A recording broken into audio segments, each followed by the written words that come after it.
Hi friends, তোমরা কেমন আছো? আশা করি সবাই খুব ভালো আছো।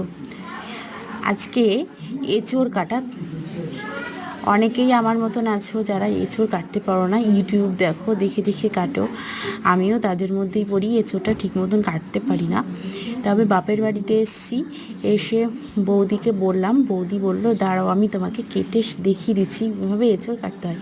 প্রথমে বটিটার গায়ে একটু সর্ষের তেল ভালো করে লাগিয়ে নিতে হবে, দিয়ে তারপরে ফালা করে কেটে আস্তে আস্তে সমস্ত ছালগুলো ছাড়িয়ে ছাড়িয়ে নিতে হবে। বেশ ভালো করে দেখেছি যাতে বাড়িতে গিয়ে নিজেও কেটে কাটতে পারি। তারপরে বীজের ভেতরে যে হলুদ অংশটা থাকে সেই হলুদ ছালটা ফেলে দিয়ে বীজটাকে নিয়ে নিতে হবে।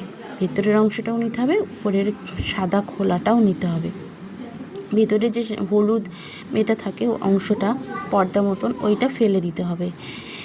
দিয়ে ভালো করে জলের মধ্যে চুবিয়ে রাখতে হবে কিছুক্ষণের জন্য। দিয়ে রেডি।